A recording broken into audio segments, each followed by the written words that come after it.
8.15 머니톡 가족 여러분 안녕하십니까. 저는 이번 한 주 그리고 또 오늘 하루를 마무리할 신한투자증권의 황유현 PB팀장입니다. 오늘 아주 기분 좋게 한 주를 마무리했는데요. 오늘 저와 함께 같이 진행하실 분은 Just Do It JDI 파트너스의 김대준 대표님입니다. 네, 안녕하십니까. 안녕하십니까. 네. 처음 뵙겠습니다. 반갑습니다. 네, 얼굴이 아주 그냥 그 약간 과거로 옛날로 말하면 약간 그 귀족의 느낌이 확 나네요. 많이 들었던 것 같습니다. 네. 그래서 오늘 처음인데요. 네. 한번 또 주식시장에 대한 이야기를 한번 또 새로운 관점으로 한번 해석해 주시면 네네. 감사하겠습니다. 먼저 하시기 전에 제가 오늘 시장 브리핑 간단하게 하고 또 네. 이야기 들어가도록 하겠습니다. 오늘 일단은 수급적으로 특징적인 이슈가 있는데요.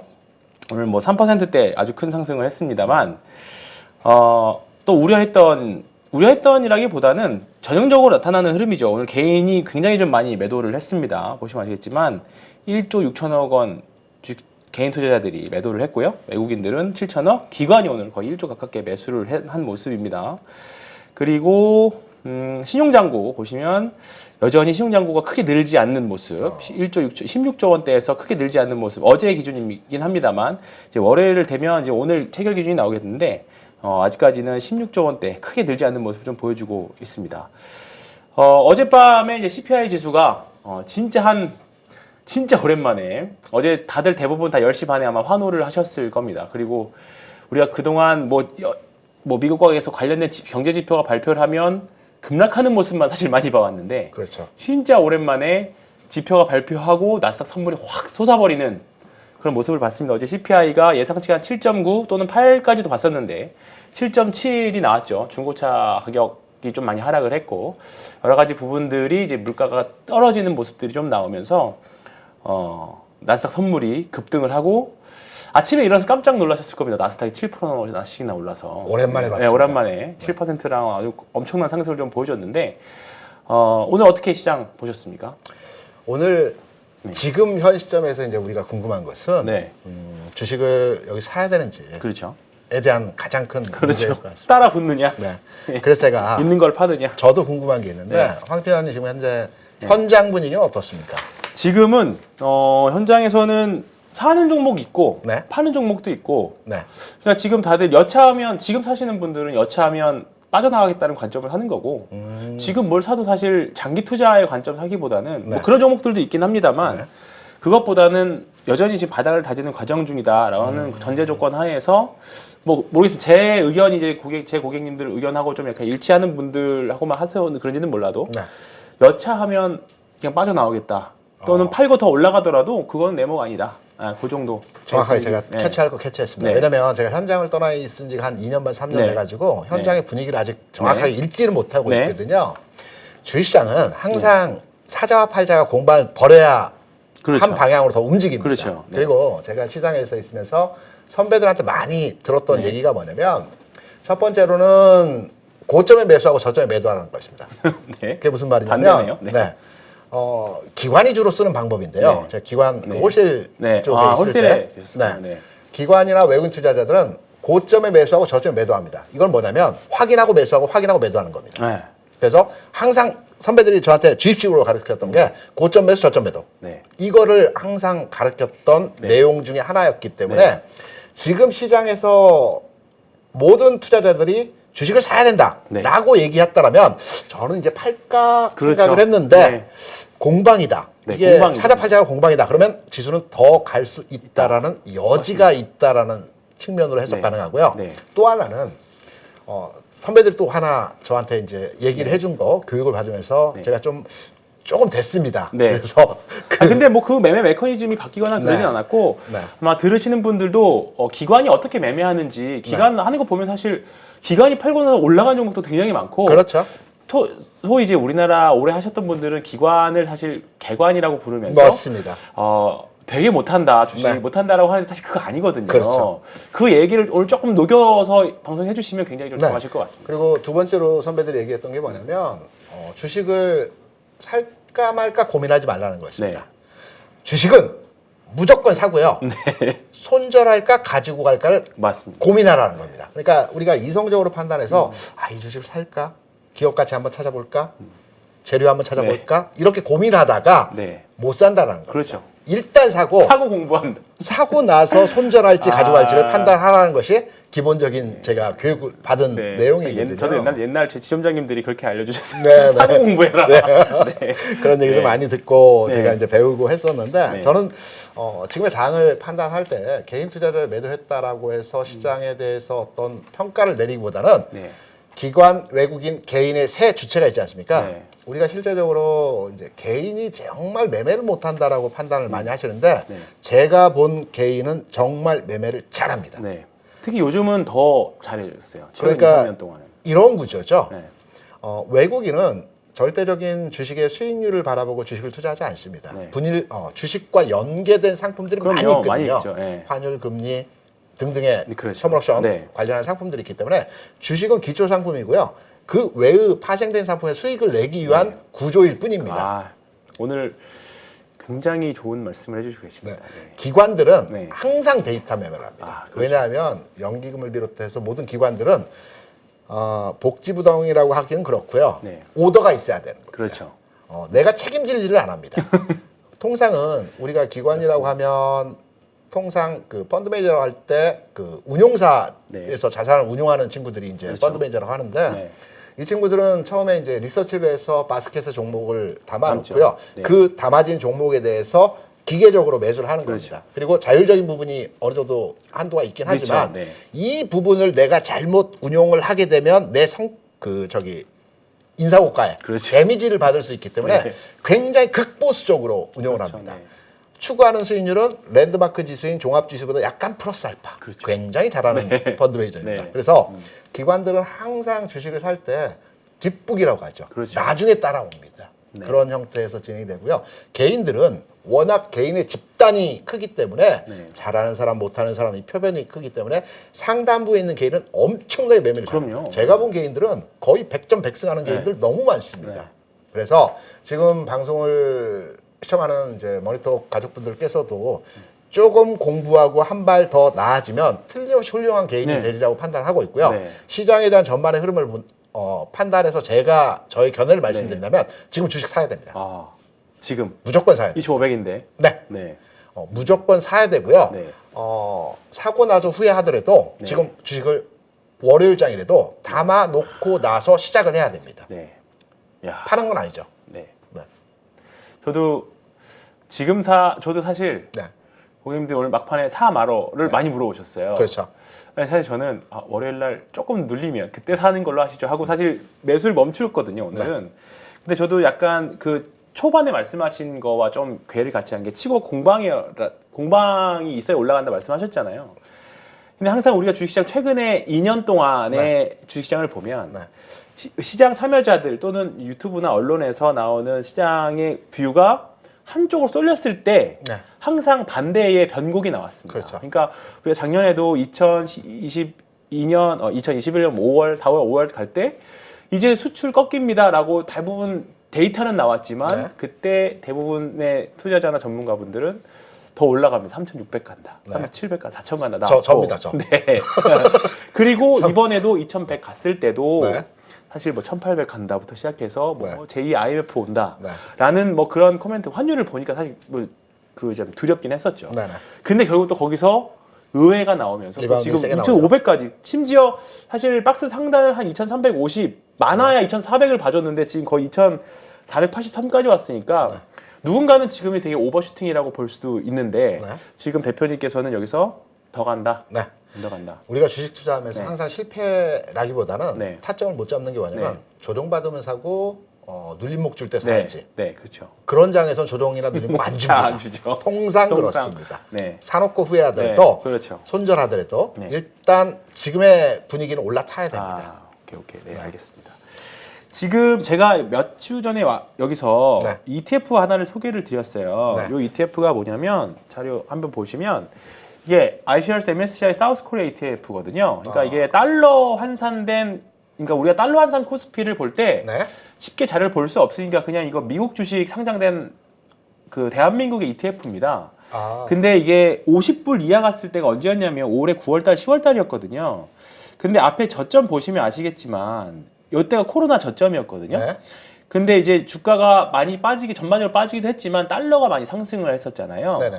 근데 그러니까 상대적으로 MSCI 이거 코리아 ETF는 하락폭이 훨씬 더 깊어서 우리가 이때가 한 1,400포인트 정도 갔었잖아요. 1,420포인트. 근데 요때가 올해 9월달 달러 환산 코스피는 거의 1,500포인트의 그 느낌이었습니다. 예, 미국의 그러니까 달러 투자하는 외국인들의 입장에서는 그랬던 네. 거죠. 그래서 그때 말씀드렸던 게 여기가 만약에 달러가 고점이라고 하면 네. 그때 외국인들은 올해 7월부터 사실 주식을 계속 야금야금 사고 있었잖아요. 올해에도 샀었고 그렇죠. 지난달에도 9월달, 10월달 주가 떨어질 때도 한 5조 가깝게 샀었고 그러면서 여기서 주가가 만약에 반등을 하면 네. 주식 차익도 먹을 수 있고 네. 환차 이익도 먹을 수 있고 거기다가 아까 말씀하셨던 주가와 연계된 파생 선물 옵션까지도 이번에 만기 때도 마찬가지였습니다. 그렇죠. 예, 어제 옵션 만기 때도 마찬가지였던 것처럼 세 군데서 쓰리 콤보를 먹을 수 있다 했는데 딱 그게 지금 일어나고 있어요. 그러니까 오늘 주식시장을 보면 이게 개인이 팔았다가 아니라 저는 개인이 팔렸다로 보거든요. 그렇죠. 그럼 걸어놨는데 이게 팔려? 그렇죠. 약간 그런 느낌이었기 때문에 지금 대략 오늘 1조 6천억이면 사실 쉽지 않은 그 규모의 매매 네. 규모입니다. 한 역대로 보니까 한 개인 수매수 4위 정도 된다라는 데이터가 있는데 이러고 나서 다음 달에 네. 더 갔느냐 또는 이제 뭐 통계를 좀 내보긴 해야겠습니다만 지금 보면 외국인들의 그 매매 동향을 쭉 보시면 아시겠지만 지금 최근 한 달 동안 지금 5조를 사고 있습니다. 그렇죠. 외국인들은 솔직히 뭐 말해서 이렇게 종목을 뭔가 하나를 사서 쫙 올려서 그런 게 아니잖아요. 한 자산군으로 보는 거니까. 그러니까 요 흐름이 저는 더 갈 수 있다 이렇게 보시는 거는 저도 굉장히 좀 동의하는 바입니다. 연초에 2월에서 5월까지 외국인 투자자들 13조 매도했습니다. 네. 그리고 7월부터 조금씩 사기 시작해가지고 네. 9월, 10월에 이제 본격적으로 그렇죠. 매수에 네, 맞습니다. 들어왔는데요. 네. 오늘에서야 비로소 말이 통하는 분하고 방송을 하게 돼서 너무 기분이 좋습니다. 그런가요? 왜냐하면 외국인 사는 이유는 여러 가지가 있습니다. 네. MSCI 지수 변경이 있고요. 그렇죠. 그다음에 네. 연말 배당이 있고요. 그렇죠. 특히 지난해 기준으로 해서 우리나라 상장사 영업이익이 180조였고 네. 올해는 220조 정도 될 것 네. 같습니다. 네. 기업들 돈 많이 벌고 있습니다. 네. 그리고 우리나라 배당 성향이 3%가 좀 넘습니다. 네. 미국은 2.5% 정도 되고요. 외국인들이 주식을 살 때는 어떤 구조로 주식을 이제 사느냐면 네. 삼성전자가 좋아서 하이닉스가 좋아서 LG에는 솔루션이 좋아 아닙니다. 그죠. 그보다 좋은 회사로 이게 널리고 널렸습니다. 영업 뭐 상승률 이거 봤을 때는 네. 그죠 널리고 많죠. 널렸어. 네. 왜 사냐면 외국계 자본이 한국 시장에 들어올 때 일단 구조적인 측면을 보게 되면 환율입니다. 그죠. 네. 첫 번째로의 목적이 환율이 내려갈 거다. 환율이 올라갈 것이라는 먼저 판단합니다. 이 수익이 제일 큽니다. 그죠. 얘네들 네. 그 구조적인 측면에서. 그리고 나서 채권으로 넘어가거든요. 야, 그죠. 채권으로 채권 사이즈가 뭐 주식시장보다 그렇죠. 채권으로 넘었던 자산이 이제 대용가로 해가지고 파생으로 넘어가고 그 다음에 주식시장으로 네. 넘어오는 겁니다. 이 구조에서 흐름을 판단해 보면 주식에서 좀 손해 봐도 그죠. 달러에서 엄청나게 벌고요. 네. 채권에서 안정적으로 그 맞습니다. 구조화된 상품의 수익률을 가져가기 때문에 외국인들이 봤을 때 예를 들어서 2,000원에 한국 시장에 들어왔는데 이게 1,000원이 될 것 같다. 네. 앉아서 2배를 받는 거거든요. 그럼요. 그래서 지금 연초 환율이 1,200원이었습니다. 네. 우리나라. 그렇죠. 네. 그리고 최근에 9월, 10월에 찍었던 1,444원이 대략 그 200원이 올라온 거죠. 그렇죠. 한 네, 한 15%, 네. 17% 정도 올라온 네. 거죠. 네. 그러면 얘네들이 봤을 때 그 달러 강세 기조가 꺾이는 분위기고 금리도 이제 완화된 분위기로서의 그렇죠. 상황이 진행될 것 같다라고 그렇죠. 누구나 예상 가능합니다. 그렇죠. 환율이 꺾이겠구나. 그러면 1,440원 고점 찍고 네. 이 환율이 최소 연초 수준까지는 아니더라도 1,300원, 1,300원 이하로 내려갈 것 같다. 그럼 10% 수익이 10% 나는 그렇죠. 거거든요. 네. 환율에서 10% 수익을 맞습니다. 먹고 들어가는 겁니다. 네. 일단. 네. 그리고 주식이 올라주면 더 주는 거죠. 더 땡큐죠. 채권은 앉아서 그렇죠. 돈 버는 거고. 네. 파생 상품은 1년에 7조 원씩 벌어가거든요. 그럼요. 요 구조로 든 그 원리로 외국인 자산이 돌아가기 때문에 그렇죠. 한국 시장이 딱 들어오기 좋은 시점에서의 상황인 겁니다. 맞습니다. 저도 그렇게 생각하고 있어요. 그렇죠. 그러니까 이거를 우리가 외국인 자금들이 엄청 크니까 네. 이거를 한 번에 왕창 때려서 살 수가 없어요. 그럼요. 그러니까 이게 고점에서도 일정 기간 동안 팔고 그렇죠. 저점에서 일정 기간 동안 사잖아요. 그렇죠. 그러니까 그래 저도 생각을 하는 게 올 여름부터 올 겨울까지 대충 이렇게 왔다 갔다 하면서 사면 네. 이거 결국 매집의 흐름인 거잖아요. 그럼요. 그러면 내년에는 결국 내년에 금리 인하 요거 페드와치 한번 보고 갈까요? 말 나온 네네. 김에. 그러면 요거 보시면 요거 이제 페드와치도 이제 투자자분들이 많이 보셨을 건데 요게 내년 3월 예측입니다. 3월 예측인데 어제까지만 해도 이게 숫자가 보이실려나 모르겠네. 황 팀장님 제가 안 보는 자료들을 굉장히 많이 아, 보십니다. 그러신가요? 네. 요거 페드와치 이제 신선합니다. 이제 내년 이제 금리 전망치인데, 아. 예. 이게 확률인데 어제까지만 해도요. 네. 5.25에서 5.5. 네. 확률이 25% 40%였어요. 그러니까 결국 내년에 5.25 정도, 그냥 지금부터 1.25% 정도 더 올리겠다는 확률이 40%였는데 네. 하루 만에 지금 32%로 떨어졌고 오히려 지금 확률 높아진 거는 5%. 그러니까 지금보다 1% 정도 올리는 걸로 네. 예, 확률이 확 떨어졌고요. 그 다음에 올 12월 다음 달이죠, 다음 달. 이걸 봐야겠네. 다음 달은 지금 50bp 인상 확률이 85%로 갑자기 급격하게 어제까지만 해도 팽팽했습니다. 자이언트 스텝이냐 빅스텝이냐. 그렇죠. 근데 지금은 이제 빅스텝으로 가는 걸로 0.5% 올리는 걸로 확 올라갔죠. 그러면 결국 시장에서의 외국인들의 흐름을 좌지우지했던 거는 금리, 그렇죠. 그죠? 금리였던 거예요. 네. 그리고 이제 금리 인하에 대한 그 사이클이 언제쯤 올 것인가. 이제 피벗에 대한 이야기들이 이제 앞으로 더 많이 나올 건데 네. 그런 걸 봤을 때 이제 이런 흐름들이 딱 예를 들어서 연준이 그 뭐라 할까요? 내년부터 이제 당장 금리 안 올립니다라고 네. 하면 그러니까 외국인들 입장에서 이거를 태세 전환을 우리가 대형차가 갑자기 쓸 수 없는 것처럼 그렇죠. 그 자금들을 한 번에 확 빼거나 확 집어넣을 수가 없기 때문에 네. 그 기간을 두고 그러니까 바닥은 결국 저는 면적으로 나온다고 생각하는데 네. 딱 그 구간이 아닐까. 그래서 저는 조금 더 슈팅 저도 가능하다라고 일단은 외국인 더 살까요? 연말까지? 전 더 살 수 있을 거라 생각합니다. 저도 산다고 그러는데 네. 제가 보는 관점에서 이유는 뭐냐면 채권 얘기를 하셨으니까 네. 채권으로 한번 접근해 네, 보겠습니다. 네. 아주 신선한 접근이네요. 네. 채권 시장을 좀 보는 사람들 같은 경우는 지금 채권 시장에서 한미 움직임이 굉장히 이상하다라고 많이 생각할 겁니다. 네. 왜냐하면 오늘 종가 기준으로 판단해서 어제도 마찬가지였지만 미국의 10년 만기 국공채가 지금 3.8%입니다. 네. 어제 급락했죠. 가격이. 네. 급락했지만 동일하게 우리나라 시장과 그 움직이는 거거든요. 네, 맞습니다. 우리나라 3년 만기 국공채가 그 기준이 되는 상품이거든요. 네. 이것도 3.8%입니다. 원래 한국과 미국의 금리 차는 스프레드가 0.5 정도 나는 게 기본이거든요. 네. 0.5 수준을 이건 계속 저도 아주 좋은 배워갑니다. 유지되는 게 기본적인 스탠스입니다. 네. 근데 최근에 한 4, 5일 됐나요? 네. 이 붙어버렸습니다. 역전되지는 않았습니다. 네. 이 붙어버렸거든요. 네. 붙었을 때 현상들이 나타난 겁니다. 제가 좀 전에 자본 이동, 국가 간의 네. 자본 이동이 나타날 때 먼저 환율로 들어오고 채권으로 그쵸. 넘어가서 네. 그다음에 파생으로 가고 주식으로 간다는 네. 말씀드렸었죠. 한국과 미국의 금리 차가 붙어버렸을 때는 기준금리가 아닙니다. 네. 실제 그렇죠. 금리죠. 네, 그렇죠. 네. 네. 시장금리. 네, 시장금리를 말하는 거고 이게 붙어버렸을 때는 일반적인 이론적인 상황에서의 내용은 자본의 미국으로 이동입니다. 네. 왜? 물은 위에서 아래로 떨어지죠. 네. 돈은 아래에서 위로 갑니다. 수익이 수익이 낮은 네. 곳에서 수익이 높은 곳으로 그렇죠. 가는 거죠. 그렇죠. 예, 그래서 그런 관점이죠. 돈은 항상 중력의 법칙을 거스르는 게 네. 돈이거든요. 네. 그래서 금리가 낮은 데에서 높은 데로 곳으로. 가기 때문에 그렇죠. 한국의 금리가 기존에는 0.5 스프레드 차를 두고 네. 움직이는 게 정상 시장인데 지금 붙어버렸어요. 네. 그러면 당연히 돈이 미국으로 가는 게 정상이죠. 네. 이게 일반적 상황입니다. 그런데 왜 미국으로 가야 될 돈이 한국에 머물러 있고 오히려 한국에 더 들어오냐? 들어왔냐? 환율이죠. 네. 환율이 왜냐면 지금 잘 결국 보시면 환율이다. 네. 달러 인덱스하고 원달러 환율을 보면 격차가 크게 나버렸어요. 원래 네. 같이 움직이다가. 그렇죠. 어제 비로소 달러 인덱스가 제자리를 부분 찾아가는 모습이었고요. 원 달러는 이전부터 하락의 각도가 그렇죠. 1420원부터 1460원까지 80원이 순간적으로 쭉 빼버렸거든요. 네. 투기 세력 빠져나가는 그렇죠. 거거든요. 그래서 네. 자본이 미국으로 가야 될 자본이 한국에 머물러 있고 오히려 더 들어오는 겁니다. 그렇죠. 그러면 여기서 현상을 잘 봐야 되겠죠. 내일, 다음 주, 뭐 12월 네. 해외 자본이 더 들어올 것인지 아니면 머물러 있을 건지 더 살 것인지를 네. 판단해 봐야 되겠죠. 네. 그러면 우리나라 지금 원달러 환율이 1,360원 부근에 그렇죠. 네. 내려와 있습니다. 네. 달러 인덱스도 수치는 제가 정확히 안 됐지만 어제 급락했고요. 네. 지금 제자리 그 평균치가 딱 맞았어요. 네. 어제 2% 이상 그 달러 네. 인덱스 급락하면서 네. 이제 키로피를 좀 맞췄거든요. 그러면 다음 주부터는 외국인들이 사긴 사겠지만 공격적으로 안 살 네. 겁니다. 왜? 환경이 그렇게 공격적으로 살 그렇죠. 만한 구간은 그렇죠. 아니죠. 네. 물론 앞서 말씀드린 배당이나 MSCI 지수 네. 관련 내용이 있지만 이 재료를 가지고 주식을 공격적으로 살 만한 재료가 그렇죠. 아닙니다. 네. 그러면 환율 시장이 또 금리 시장이 이런 현상이면 외국인들이 관망하겠죠. 네. 조금만 살 겁니다. 그렇죠.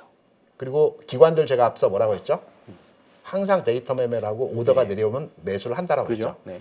그네들은 기준점 딱 넘어가 버렸습니다. 지수가 그렇죠. 2,450포인트 맞아요. 수준을 다 그 지금 약간 넥라인으로 봤거든요. 오버슈팅이라고 볼 수는 있죠. 단기적으로는. 넥라인으로 네. 봤습니다. 네. 기존의 물량을 얘네들은 왜냐면 12월에 그 결산이 있죠. 그죠. 네. 12월, 6월에 결산이 있어서 이 데이터를 기준으로 해서 3월에 인사이동이 있습니다. 네. 더 할지 네, 잘릴지 올릴지 잘릴지. 네. 연기금에서도 네. OEM을 줄 때 그렇죠. 자산운용사가 니들 잘했냐 못했냐 네. 12월 기준으로 판단하거든요. 그렇죠. 그럼 성과 내야 됩니다. 그렇죠. 지금 지수 올라와 버렸습니다. 그렇죠. 얘네들이 첫 번째로 추구하는 게 랜드마크 지수, 종합 지수보다 플러스 그렇죠. 알파를 추구한댔죠. 플러스 알파를 못 만들고 있어요, 이제. 네, 현재 그렇죠. 종합 주가지수 오늘 슈팅으로 못 따라갑니다, 수익률. 네. 그러면 월요일부터 기관들은 사겠죠, 막. 그렇죠. 왜? 담아야 되니까. 그죠. 수익률을 질타 봤죠. 너 종합 지수보다도 돈이 수익률이 되냐? 안 나면 어떻게 할 거냐. 그렇죠. 그럼 이게 인덱스 사면 되지 못하러 펀드 가입하겠어. 그렇죠. 그렇게 되죠. 그래서 월요일부터는 기관이 사들어올 거예요, 적적으로. 네. 오늘도 장 초반에는 기관들이 별로 안 샀습니다. 맞습니다. 네. 그러다가 장 후반에 지수가 슈팅 나오면서 기준점 넘어가니까 그때부터 막 무차별 주고 사는 겁니다. 비싸게 사는. 그러죠. 네. 월요일에도 비싼 현상이 나타날 겁니다. 외국인은 여기다 대고 좀 팔아볼까? 네. 좀 가져가 볼까? 아직 살 때 아닌데? 네. 라고 판단을 하겠죠. 네. 그래서 외국인은 일단은 다음 주에는 약간은 보수적인데 트렌드가 있지 않습니까? 네. 환율의 방향성, 금리의 방향성 등등등의 네. 내용들을 판단해 보게 되면 오늘 이제 장 마감 이후에 이제 미국 금리 이제 야간 시장에 형성되는 금리를 한번 봐야 되겠지만 일단 붙은 상황 하에서 크게 벌어지지 않았어요. 네. 슈팅도 나오고 붙어버렸습니다. 이게 벌어지면 외국인이 팔겠죠. 네, 그렇죠. 스프레드 0.5 네, 그렇죠. 이상 네. 벌어지면 팔겠죠. 벌어지지 않고 붙어있는 상황에서의 흐름이라면 환율이 우리나라가 더 빠진다라는 관점에서 외국인들이 팔진 않을 네. 겁니다. 그래서 이 관점으로 다음 주 시장 전망 흐름 판단해서 진행하시면 될 것 같고요. 아, 네. 시장 상황은 나쁘지 않습니다. 왜냐하면 외국인은 시가총액 10개, 20개 종목만 사거든요. 그렇죠. 상위. 많이 안 삽니다. 걔네들이 사는 네. 거는 빤합니다. 큰 것들. 큰 것들만 삽니다. 크게 담을 수 있으니까. 네. 우리가 이제 소형주나 일부 종목에 외국인이 많이 들어오는 종목들 있지 않습니까? 이거 저가 저기 현장에 있을 때도 네. 그 거소증명서 발급해가지고 네. 은행 계좌 개설하고 증권사에 외국인 등록됩니다. 그럼요. 네, 그래서 건물의 외국인. 네, 그 검민 외국인. 요즘은 그리고 또 CFD도 돼 있어서 그렇죠. 네, 그게 다 외국인 창구로 잡히기 때문에 그렇죠. 그런 것들이 좀 있죠. 그래서 다음 주 시장에서 하면 기관이 살 때는 뭐냐 하면 시장이 좋아요. 네. 지수는 뭐 약보합 내지는 뭐 강보합 네. 수준이라고 해도 상승 종목이 막 나옵니다. 네. 왜냐하면 기관은 주로 펀드를 운용합니다. 그렇죠. 펀드에는 그 바스켓 내에 종목들이 엄청나게 많아요. 그렇죠. 옐로우칩이라고 하는 저가 그렇죠. 대형주도 네. 많이 남아 있습니다. 그렇습니다. 삼성전자도 있지만 삼성전자 비중을 많이 담지 않고 딱 벤치마크만 담아놓고 그렇죠. 플러스 알파는 결국 그래서 플러스 만드는 거니까. 네. 중소형주로 네. 그러니까 개별주가라는 얘기가 아니라 옐로우칩 중형주 그렇죠. 정도로 많이 담습니다. 맞습니다. 그래서 기관이 살 때는 종목 수가 확 올라오고 순간순간 급등하는 종목들이 많이 나오는 그렇죠. 겁니다. 그래서 시장가 버튼 딱 눌러. 그렇죠. 시장의 성격 자체는 굉장히 우호적일 겁니다. 네. 다만 지수적인 측면에서는 네. 외국인들이 관망하기 때문에 조금은 정체되거나 좀 뭐 흘러내리거나 이런 부분에서의 시장 상황이 연출이 될 것 같고요. 주식을 사야 되는 이유는 당연히 시장 흐름, 지수만 보고 투자하는 것이 아니기 때문에 시장 흐름을 보면 상당히 긍정적으로 네. 판단해서 볼 수가 있는 거죠. 말씀해 주시는 거 보니까 제가 배운 게 네. 엉터리로 배운 것 같진 않다. 제가 배우려고 나온 자리인데 왜냐면 어떤 말씀이었냐면 네. 지수는 외국인이 만들고 네. 종목 수익률은 기관이 만든다라는 그럼요. 말이 있었거든요. 그게 제가 풍문으로 들은 건지 이게 진짜인가 했는데 제가 체감상 이렇게 겪어봤을 때는 맞는 것 같은데 네. 말씀해 주신 거 보니까 또 한 번 더 확신이 가고 오늘 그 해주셨던 분위기가 네. 딱 오늘 수급 동향을 보면 세부 네. 동향을 보면 나오는데요. 업종별로 좀 보면요. 코스피인데요. 네. 오늘 외국인이 이 정도 샀는데요. 보겠습니다. 근데 대형주 위주로 결국 샀습니다. 대형주, 중형주, 소형주는 오히려 팔았어요. 네. 그러니까 결국 말씀하셨던 대로 기관도 마찬가지입니다. 기관은 대형주만 담았어요. 그렇죠. 그러니까 지금 사실 최근에 뭐 소위 말하는 테마주들 빼고 네. 뭐 네옴시티나 뭐 몇 개 일부 테마주들 빼고 큰 그림으로 지수와 연관된 종목들을 봤을 때 외국인들이 결국 외국인 기관 대형주를 담았고 그나마 중소형주, 중형주 중에 담았고 네. 그래서 오늘 대형주가 만약에 포트에 없었다라고 하면 네. 조금 상대적으로 그동안 셌던 사실 최근에 시장이 안 좋았었기 때문에 테마주들이 좀 많이 득세를 했었죠. 근데 뭐 네옴시티와 관련된 테마주들이나 그렇죠. 뭐 자율주행이나 몇 가지 종목 테마들. 근데 오늘 그런 종목들은 사실 재미가 없었거든요. 음. 네, 그런 종목들을 뭐 예를 들어서 지난주 어제 사실 그런 테마주 위주로 포트를 편입해서 오늘 넘어왔다라고 하면 오늘 상대적으로 시장이 이렇게 좋은데 내 잔고가 3% 이상 오르지 않았을 확률이 굉장히 높은 장을 저렇게 보여줬고 대표님이 말씀하셨던 거를 이제 해서 다음 주 예상을 해보면 외국인보다는 기관들이 핸들링하는 종목들을 좀 보자. 그렇죠. 네, 그게 낫겠다. 그래서 황 팀장님 그런 전망을. 네. 시장이 좋을 때는 네. 시황이나 지수 전망 얘기하면 별로 재미없습니다. 아, 재미없죠. 그럼 종목 얘기. 종목 얘기하는 게 얘기를 해야죠. 재밌습니다. 네. 그러면 네. 지금부터 다음 주에 어떤 sektor와 어떤 종목이 갈 수 있을지 관심 있습니다. 네, 한번 이야기를 해보겠습니다. 일단 오늘 네. 그동안에 엄청 고통받았던 종목들이 급등을 했습니다. 아우, 기분 좋습니다. 우리가 한때 놀림을 했었던 카카오 시리즈들하고 네. 그다음에 게임주들이 대표적인데요. 오늘 카카오페이가 상한가를 기록을 했고요. 그렇죠. 상한가를 기록했고요. 참 살다 보니 이런 날도 오고요. 네. 그다음에 크래프톤, 그렇죠. 쇼커버링을 말씀해 주시라고 제가 맞습니다. 예를 들어 100%입니다. 네. 쇼커버링이. 크래프톤도 그렇고요. 네. 오늘 뭐 이런 종목들 보면 저는 이제 종종 방송에서 말씀드렸던 이 바닥에서의 대량 거래 장대 양봉들이 나오서 그렇죠. 이제 바닥을 이제 확인해가는 네. 최소한 뭐 바로 올라가진 못하더라도 이제 바닥은 잡아가는 그런 느낌들이 있는데 숏커버링 관련해서 해주실 말씀이 있을까요? 있습니다. 네. 일단 먼저 카카오 오늘 많이 올랐죠. 네. 시장에서 개인 투자자들 가장 많이 가지고 있는 종목이 삼성전자겠죠. 그렇죠. 네. 두 번째 종목은 뭘까요? 두 번째 뭐 삼성전자가 550만 명의 투자자가 보유하고 있습니다. 현재. 두 번째 종목이 150만 명의 투자자가 보유하고 카카오인가요? 있습니다. 카카오입니다. 카카오. 세 번째는 현대차고요. 아, 네. 50만 명 정도 되는데 쇼커버링 종목이다라고 제가 정확하게 말씀을 드린 이유가 뭐냐면 최근에 쇼커버링의 종목들이 나온 형태들이 있습니다. 네. 첫 번째로 그 형태가 나왔던 종목이 아모레퍼시픽 한번 보시죠. 그 쇼커버링이 나올 때 기존에 공매도를 많이 한 종목들이 환매수가 들어오면서 쇼커버링 나오거든요. 한번 흔들어 주는데 패턴이 있습니다. 네. 지금 보시면 아모레퍼시픽을 보시면 네. 바닥 찍고 바닥권에서부터 거래가 막 점증되면서 그렇죠. 주가가 빠바방 치고 가죠. 그런데 특징이 뭐냐면 바닥에서 양봉을 세게 한번 주고 다음 날 한번 제낍니다. 그리고 바로 또 올라갑니다. 제낀다는 게 음봉이나 뭐 하락. 그렇죠. 아래꼴이나 음봉이나 하락이 나옵니다. 주로 하락이 나오는데 이 형태의 종목들의 특징은 뭐냐면 거래가 계속 서요. 조정의 시에도 쓰고 상승 시에도 쓰고 원래 통상적으로 조정 시에 좀 거래가 죽거든요. 그렇죠. 통상. 통상. 통상. 왜냐면 보니까 이거 진짜 그러네요. 거래가 계속 씁니다. 이게 이제 V자로 쇼커버링 나오면서 올라가는 종목들이고요. 이거는 이미 올라왔죠. 어느 정도. 많이 올라왔죠. 9만 원에서 12만 원까지 올랐으니까 30-40% 올라왔어요. 이미 올라왔습니다.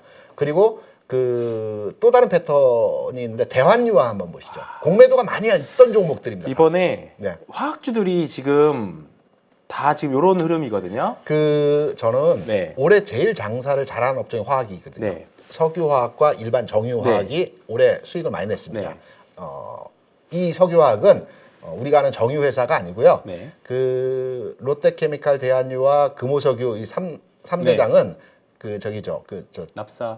납사도 있지만 일회용품 만드는 회사들입니다. 플라스틱. 대산공단에서 뭐 PT병, 일회용 도시락 용기 중국 경기하고 연동돼 있기도 하거든요. 요 패턴을 보시면 바닥에서 좀 짧게 해서 한번 보시죠. 대한유화를 보시면 바닥에서 올라오면서부터 거래 실었죠. 일정 구간 상승이 나타납니다. 그리고 옆으로 눕습니다. 아까 아모레퍼시픽은 V자로 올라가면서 환매수가 일어났거든요. 계속.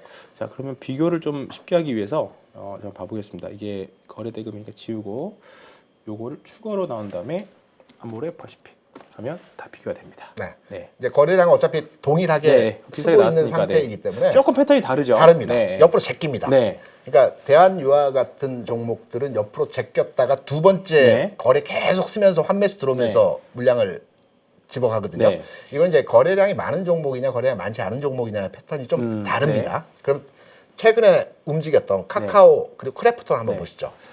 카카오 크래프톤이요. 이게 카카오 크래프톤이 아모레퍼시픽의 형태거든요. 왜냐하면 이거는 거래 규모가 되는 것들입니다. 지금 보시는 게 카카오죠. 이게 카카오고 크래프톤. 거래량은 나중에 한번 종목이 보십시오. 이렇게 쭉 네. 나열되니까 이제 화면에 아주 잘 보이시지는 않을 것 같은데 일단 패턴들은 이 환매수가 들어올 때 네. 들어오는 패턴들이 있습니다. 전형적으로 네. 거래량이 되거나 그 전에 공매도를 굉장히 오랜 기간 동안 공매도를 쳤다가 네. 이 종목이 바로 돌아갈 것 같아요. 왜냐면 네. 사서 갚아야 되잖아요. 그렇죠. 공매도로. 네. 그래서 일시에 공매도 세력들이 환매수가 쫙 들어오면서 V자로 딱 서버린 종목들이거든요. 우리가 이런 종목의 수익률을 좋아하긴 하는데 그렇죠. 찾기가 좀 어렵습니다. 어렵죠. 네. 타이밍을 잡기 어렵습니다. 아직 안 가고 있는 종목들도 많이 있거든요. 아, SK 있죠. 바이오사이언스 같은 종목들. 그 질문하고 있어요. SK 바이오사이언스랑 SK 케미칼. 네, 요쪽의 종목들 공매도 엄청 많았습니다. 네. 아직 한번 보시죠. 짧게 해서. 짧게 징후가 안 줄게요. 나타나고 있습니다. 그러면 여러분께서 SK 바이오사이언스 같은 종목들을 보고 계신다고 하면 어느 시점에서 타이밍을 잡아야 되는지를 한번 제가 과거 경험을 네. 통해서 말씀을 드리면 여기 있네. 아직 거래가 안 섰죠. 안 섰죠. 네. 안 섰습니다. 네. 지금 움직이는 건 시장 그냥 분위기에 의해서 그냥 따라 그렇죠. 움직이는 네. 겁니다. 그 환매 안 들어오고 네, 있습니다. 그죠. 환매가 아마 들어올 겁니다. 이것도. 그죠. 왜냐하면 기업 가치나 전체 시장의 분위기에 대비해서 워낙 많은 하락률을 보여줬어요. 맞습니다. 상당히 이게 복무하고 나서 아무리 뭐 고평가 논란이 있다고 하더라도 네. 우리가 카카오페이가 오늘 상쳤지만 이게 지난주까지 갈림인가? 어떤 일이 그래서- 있어서 카카오페이 그렇죠. 못 간다. 욕바지였죠. 주식시장이. 네. 고평가 네. 네. 고평가였습니다. 근데 시장은 순간 바뀝니다. 네. 분위기가. 맞아요. 지금 딱 그런 거죠. 네, 그런 상황이어서 얘는 아직 못 가고 있는데 거래가 지금 수준 대비해서 2배나 3배 정도 오전장 봐서 거래가 늘어난다. 그죠. 그게 신호죠. 그거 딱 티 나잖아요. 네네. 10시 정도 되면 이미 전일 거래량이 뭐 절반 이상이 나온다거나 그렇죠. 네. 한 30분만 봐서 사실 그거는 좀 주의 깊게 보면 알 수 있어요. 환매가 들어오는 겁니다. 그렇죠. 쭈쭈쭈 아. 환매가 들어오는 상황이기 때문에. 그래서 다음 주에 저는 사실 SK 바이오사이언스를 이제 제 고객님들한테 추천을 드렸던 이유가 뭐냐면 네. 그런 관점보다는 이제 그 집단 면역이 형성이 안 되니까 백신주들이 되겠다. 그거 플러스 네. 너무 많이 떨어진 것도 있다. 그렇죠. 그래서 그리고 좀 여러 가지 측면 말씀드렸는데 네. 지금 SK 바이오사이언스의 지금 진행적인 수급 얘기를 말씀하셨던 거 하시는 거고 저는 네. 이제 좀 약간 회사의 내용을 하는 건데 바이오사이언스의 대주주가 또 SK 케미칼이거든요. 근데 네, SK 분사했죠. 케미칼도 네. 비슷해요. SK 케미칼도 지금 보면 아직 거래가 실리지 않았어요. 예. 이 주식도 그리고 요거는 이제 SK 디스커버리에서 108,900원에 공개 매수를 했던 종목이기 때문에 이거 못 가도 12만 원은 간다. 예. 그 생각을 하고 있는 거예요. SK 예. 케미칼이 11만 원. 네. 2020년, 2021년에 뭐 신풍제약 시젠 종목이 네. 가장 활약했다고 하는데 이 종목이 저는 1등이라고 봅니다. 아, 이 종목이 상승률 자체가 제일 컸던 아, 종목이고요. 그러니까 퍼센테이지로 보면 그 종목과 이제 상승률이 좀 다르겠죠. 네, 근데 굉장히 그 주가 움직임이 이것도 6배. 컸고요. 네. 그러니까 우량주 중에서. 네, 우량 중에서. 이게 이제 SK 케미칼이 이제 주가가 꺾이게 된 이유가 뭐냐면 그 영업이익 5천억 달성했을 때부터입니다. 네. 그러니까 성장 섹터이죠. 그렇죠. 성장주 네, 섹터인데 회사가 돈을 벌기 시작하니까 네. 성장주가 아니라 가지주로 가지주. 넘어가 버린 겁니다. 네. 그래서 5천억 영업이익 딱 넘어가는 연간 단위로 해서 네. 넘어가는 작년에 시점. 5천억 벌었고 그렇죠. 올해 이제 줄고 내년에 좀 늘어나는. 그러니까 그 전 단계를 보시면 400억, 400억, 1,500억 이때는 성장 섹터입니다. 그렇죠. 성장 이건 섹터. 내년에 돈 번다. 이거는 네. 가능성이 있다. 5천억을 딱 찍어주니까 네. 이제 제가 제 이름값 하네. 네, 그렇죠. 그렇게 됐죠. 이제 매도. 뭐 네. 이렇게 나오는 겁니다. 그렇죠. 근데 지금 저평가죠. 네. 지금 너무 많이 떨어졌어요. 그렇죠. 네. 근데 요 관점에서 이제 접근하는 건데 네. 저도 SK 케미칼을 굉장히 좋아하고요. 그 황재영 혹시 아십니까? 우리나라에 신약 있지 않습니까? 네. 우리나라 신약이 한 25개 정도 있을 겁니다. 네. 저는 외국에 보면은 바이오 기업들이 그 시총이 큰 회사들이 많습니다. 많죠. 존슨앤존슨 같은 머크, 경우에도 네. 굉장히 돈도 많이 MSD도 그렇고. 네. 효율성이라고 하나요? 네. 회사 가치 대비 돈을 많이 벌어요. 많이 벌죠. 우리나라 국내 신약이 20개, 30개 요 정도 네. 수준밖에 안 됩니다. 네. 전 세계 수만 개가 네. 있는데요.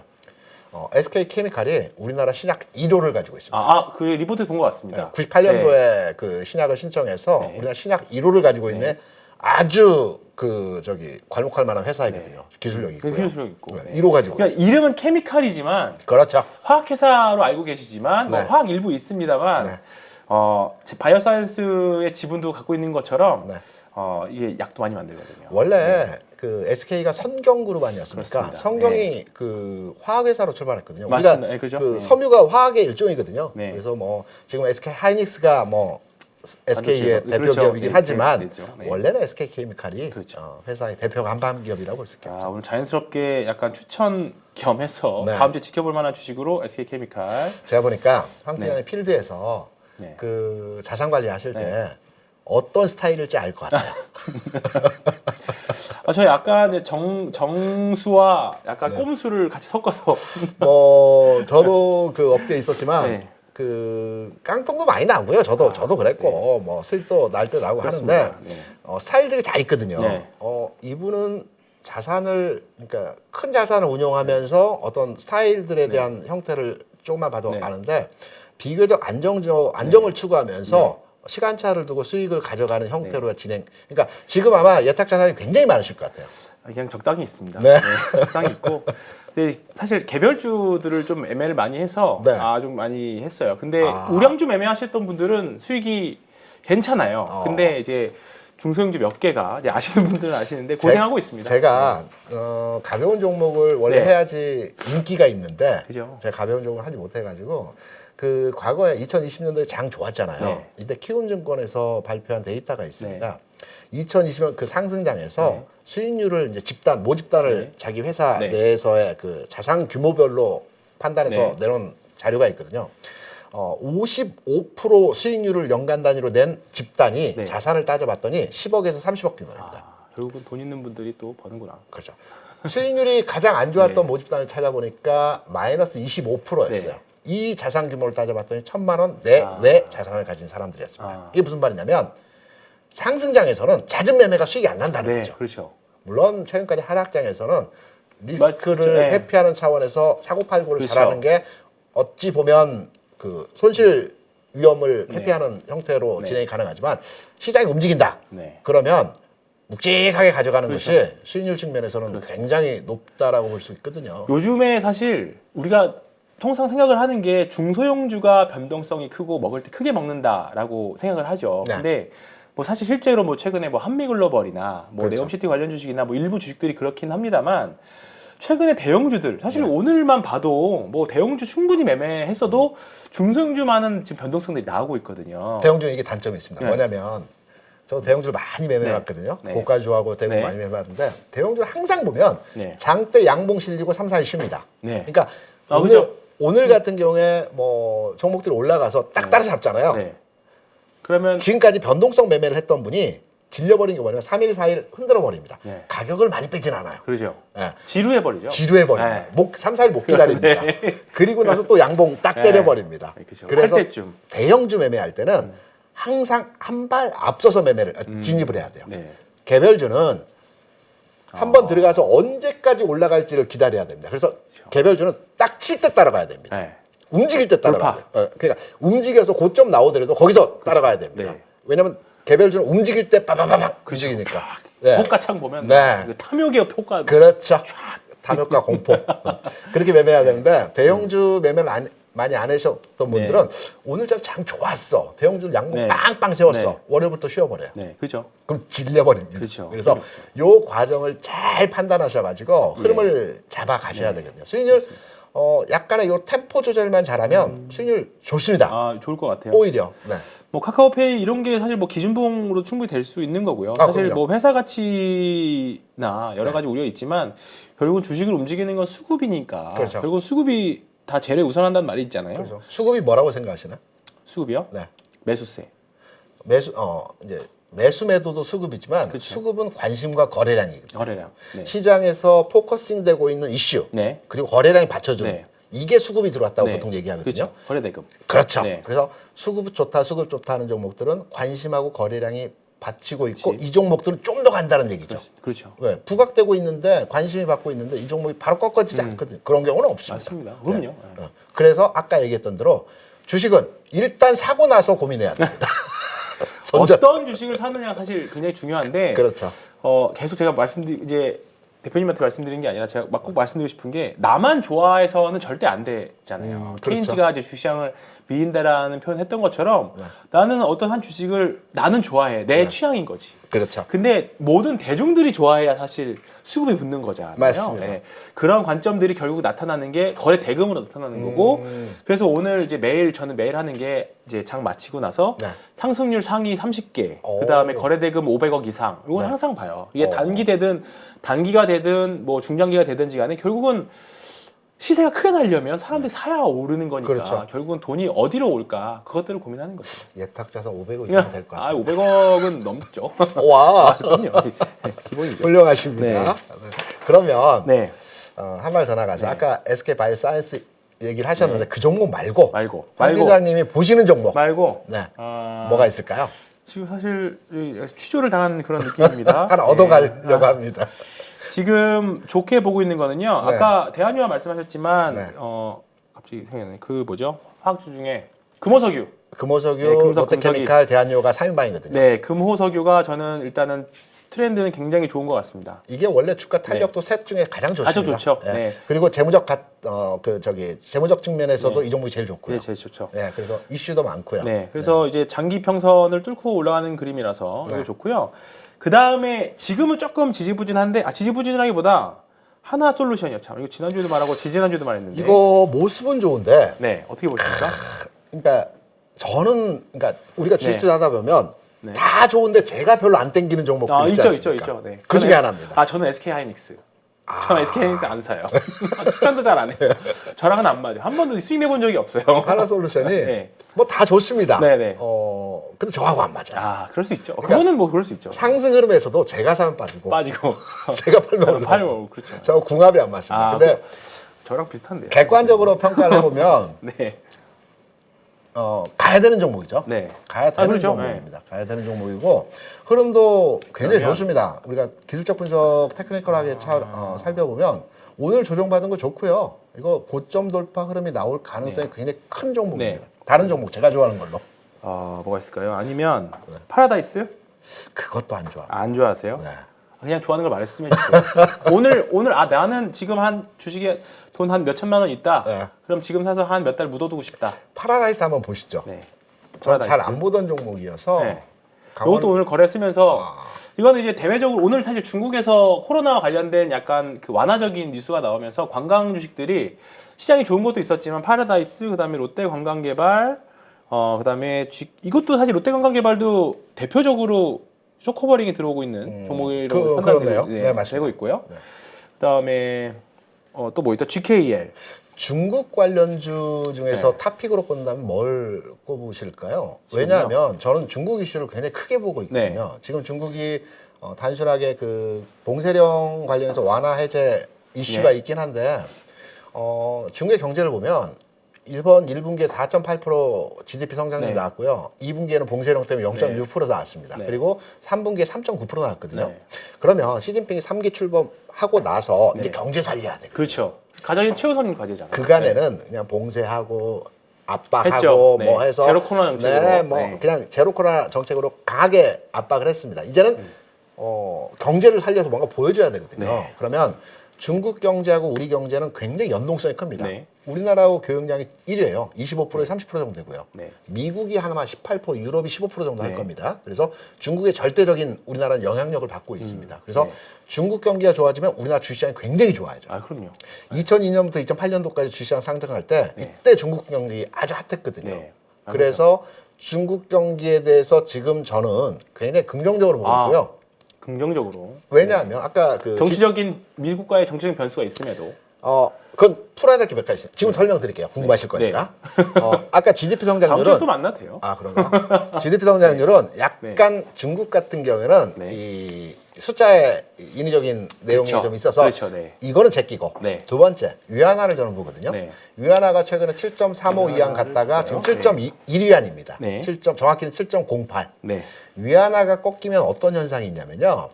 미국과 중국이 무역 전쟁을 하면서 위안화 전쟁이었거든요. 네. 실제적으로. 네. 중국은 미국에 상장돼 있는 뉴욕 거래소에 상장돼 있는 9개 종목에 대해서 네. 규제를 해가지고 그렇죠. 이 종목 완전히 그렇죠. 거의 뭐 네. 주가 폭락시켰습니다. 여기에 투자된 사람들 다 미국 사람들이거든요. 네. 자산이 쭈그러든 거죠. 그렇죠. 예. 네. 미국은 중국에 대해서 무역 관세를 때렸습니다. 그렇죠. 30%. 네.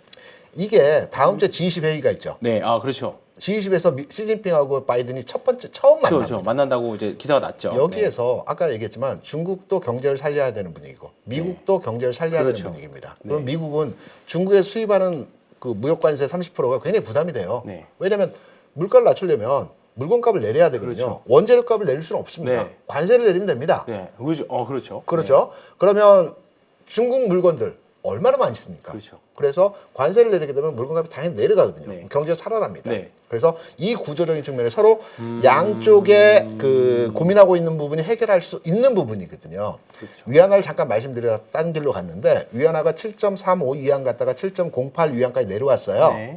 중국이 위안화가 내려가면 왜 좋냐면 중국은 수출보다는 정책 안정이 첫 번째로 그렇죠. 과제입니다. 그러면 그쪽에서 인민이라고 하더라고요. 네네. 국민 인민들이 그 잘 먹고 잘 살아야 되거든요. 네. 잘 먹고 잘 살려면 수입 물가가 낮아야 됩니다. 네. 수출 물가가 좋은 것보다는 수입 물가가 낮아야 됩니다. 중국 사람들 입장에서 보면 그 정치권에서 보면 그러면 위안화가 계속 강세를 보이면서 수입 물가 안 좋았거든요. 얘네들도 네. 위안화를 계속 정치적으로 방어를 했는데 한 달 전인가요? 그 정부에서 발표했죠. 12상계에 나오면서 위안화에 대해서 이제 인위적인 방어를 하지 않겠다라고 했습니다. 네. 그리고 슈팅 나오고 꺾이거든요. 그래서 지금 보면 저는 G20 회의를 굉장히 중요시하게 생각하고 있습니다. 다음 주 15, 16일인가 아마 할 겁니다. 네. 그리고 그 다음 주는 더더욱 중요한 이벤트가 있습니다. 우루과이전. 아, 대한민국. 네. 아, 벌써. 아, 벌써 월드컵. 네, 그렇습니다. 아, 진짜 잊고 살았는데. 그래서 종합적으로 보게 되면 네. 그 중국 경기가 살아나는 시점에서의 우리 시장이 한 단계 레벨업되고 도약할 수 있는 계기가 될 수 있다라고 있다. 보거든요. 제가 중국 잘합니다. 왜냐면 2004년에서 2008년도까지 중국 시장 상승하면서 우리나라 지수 500포인트에서 2000포인트 그렇죠. 갈 때 500에서 2000 갔거든요. 네. 제가 그때 35살에 부장 달고 아하. 40살에 이사 아하. 나갔습니다. 그러시군요. 장이 좋아서. 그러시군요. 네. 그래서 그 당시에 네. 중국 연동된 종목들 상황들 많이 판단해서 수익도 많이 봤는데요. 그래서 제가 황 팀장한테 물어본 게 지금 중국과 중국 연동된- 관련 종목 중에서 뭘 가장 핫픽으로 좀 찍고 있느냐를 물어본 겁니다. 그래서 원래는 아까 말씀드린 석유화학 업종이 대표 종목입니다. 그렇죠. 그게 대표 네. 종목인데 몇 가지가 있거든요. 네. 중국이 경제가 살아나면 과거에는 건설 경기 어떤 그 산업 경기가 많이 살아나서 뭔가 짓고 부시고 만드는 것들이 굉장히 좋았어요. 맞아요. 근데 이제 어느 정도 인프라 관련된 네, 종목들이 이제 어느 정도 건설기계 중도- 종목들. 네. 중도 어느 정도 만들 건 만들었어요. 그렇죠. 네.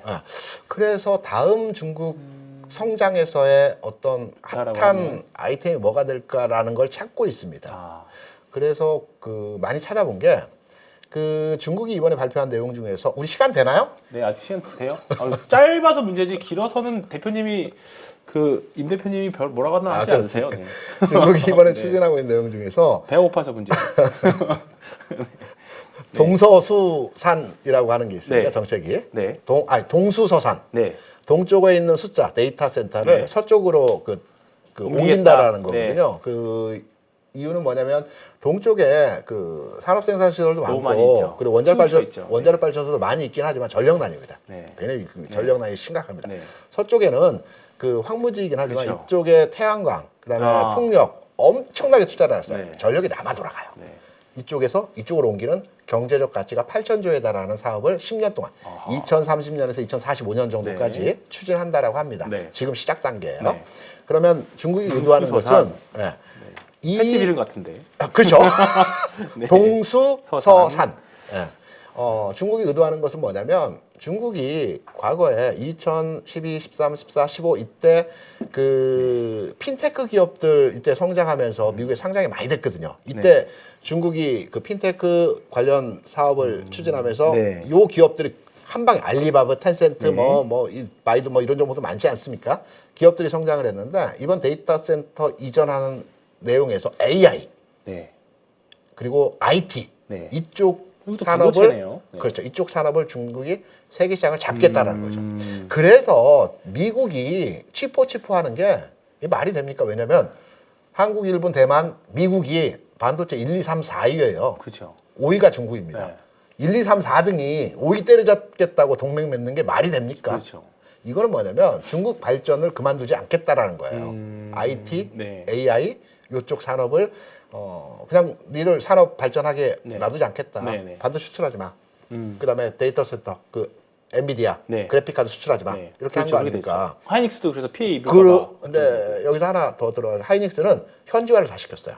네. 메모리 반도체 분야에서 중국 공장이 있으니까. 네, 거기에 다 네. 들어가 있기 때문에 실제 국내 생산 부분에 있어서 영향은 4% 내외입니다. 그래서 그렇게 네. 데미지가 크지는 않아요. 그것 때문에 주가 쭉 빠졌는데 네. 다시 리바운딩 나왔죠. 지금 나오고 있죠. 실제는 그렇게 네. 크지 않습니다. 네. 그래서 중국이 이번에 추진하는 이 부분이 다음 차세대 그 성장 테마의 종목이 되지 않을까라고 판단하고요. 거기에 근데 이제 중국 내부에서 예를 들어서 이제 네. 후흥통 종목이 있을 중국 상해 그렇죠, 종목이 그렇죠. 있을 수 있겠지만 네. 국내로 혜택이 있을 수 있는 종목들이 있을까요? 그러니까 그 데이터 센터 이전이기 때문에 이전과 관련해서 많은 부분에 대한 장비나 산업 시설이나 뭐 어떤 그 이동에 관한 내용들에 필요한 네. 부분들을 국내 기업이 조달할 수 있는 상황이 조달을? 되지 않을까라는 내용으로 판단한 거고요.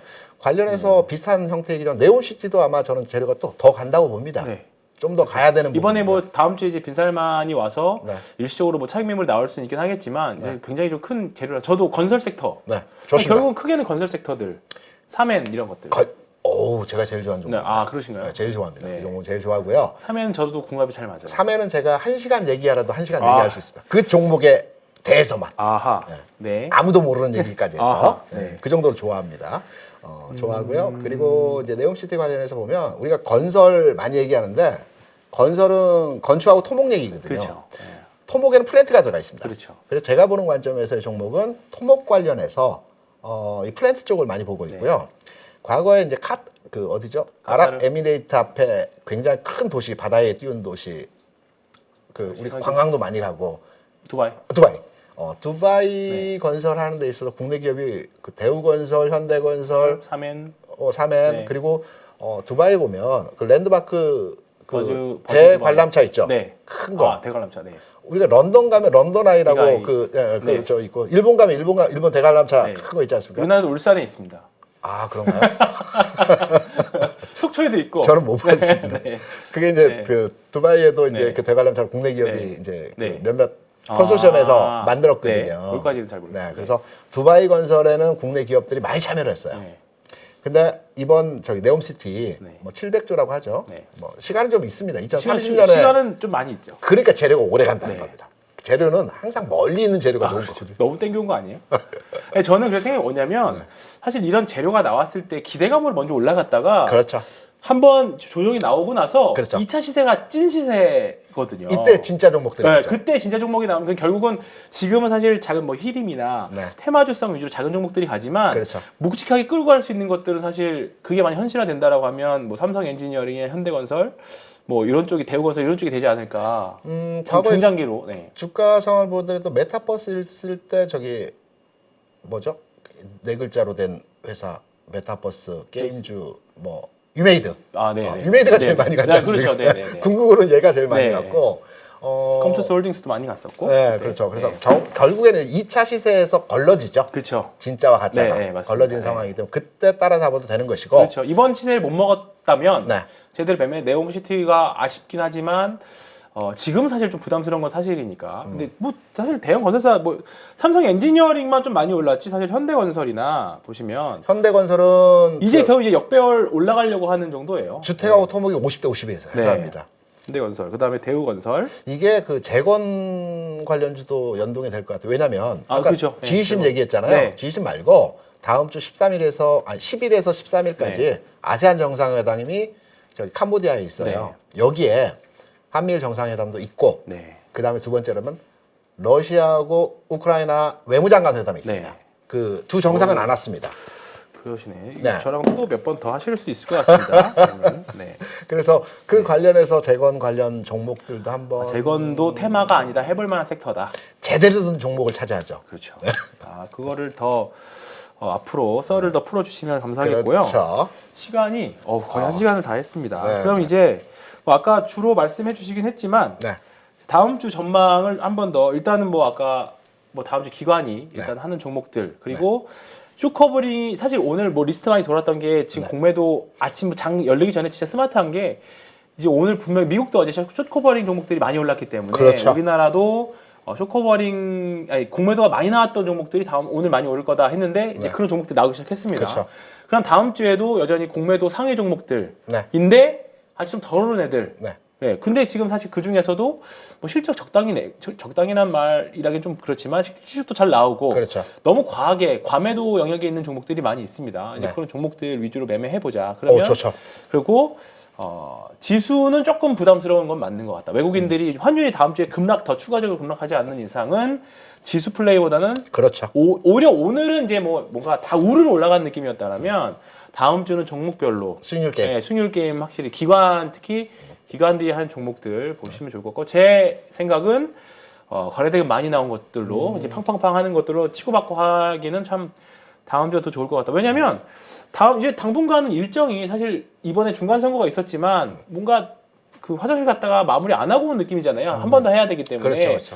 그래서 사실 한 3주 정도 시간이 좀 되게 애매해졌습니다. 근데 그게 하필 공교롭게도 12월 FOMC하고 또 일정이 겹치기 때문에 그때까지 좀 뭔가 살얼음판은 계속 가야 될 것 같지만 그때까지는 뭐 좀 약간 치고받고 하기에는 좀 좋은 환경이 된 것 같다. 여기서 환율만 또 빌려주면 지수는 조금 더 오버슈팅 같다. 그러다가 저는 이제 생각을 하고 있는 게 개인이 좀 너무 과하다. 오늘 많이 팔았잖아요. 네. 이러다가 개인이 또 우르르 살 때가 있을 것 같아요. 있죠. 그럴 때 좀 조심해야 되지 않을까. 네, 오늘 그러니까 파생 쪽 보면요. 네.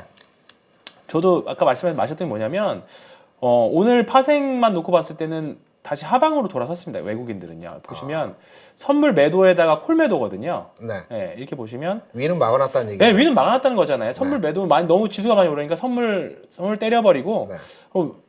주식은 뭐 아래도 샀으니까 상관없고 그렇죠. 예. 만약에 다음 주에 개인이 사면 거기다 팔면 되는 거예요. 그렇겠죠. 예. 이거 좀 약간 제가 개인을 편을 안 드는 게 아니라 결국은 한국 주식시장은 외국인들이 그렇죠. 어쩔 수 없이 만들어가는 시장이니까 그 한대리 관점에서 말씀드린 겁니다. 그래서 일단은 선물 옵션 시장에서는 다음 주는 지수만 봤을 때는 좀 재미없을 수는 있다. 근데 지금 선물 중장기로 12월 달 만기까지는 위입 방향이거든요. 네. 근데 이거 뭐 언제든 뒤바뀔 수 있지만 다음 주에 선물이 대규모로 매도만 더 추가적으로 나오지 않는다라고 하면 지수는 지금 일단 단기적으로는 변동성은 있겠지만 다시 뭐 2100을 보러 간다 그런 느낌은 확실히 좀 없을 것 같아요. 그래서 그런 결의 느낌으로 다음 주 매매하시면 좋을 것 같고 내가 오늘 가진 종목이 튀지 않았다라고 하더라도 다음 주에는 분명히 나의 턴이 돌아올 확률이 굉장히 높다고 생각합니다. 동의합니다. 네, 분명히 그럴 수 있기 때문에 굳이 오늘 안 올랐다 그래서 내 종목이 생각보다 안 올랐다 그래서 그거 팔고 오늘 많이 올랐는 종목으로 갈아탔다가는 아니죠. 당퐁당퐁이 될 확률이 굉장히 높습니다. 그러니까 다음 주 이렇게 조심조심해서 매매하는 뭐 어려운 시장은 계속입니다. 네. 정리 왕이십니다. 감사합니다. 네.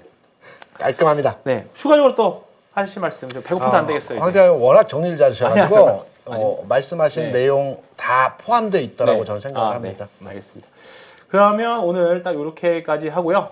다음 주도 엣지 있는 한 주, 또 높은 수익률로 자산이 증가하는 한 주 되시길 기원하면서 주말 행복하게 보내시고 다음 주에 제가 금요일 날 뵐지 또 다음 주 주중에 뵐지는 모르겠습니다만 일단은 다음 주 금요일 날 뵙도록 하겠습니다. 지금까지 저스두잇이라고 합니다. JDI 김대준 대표님 오늘 저랑 첫 방송인데 너무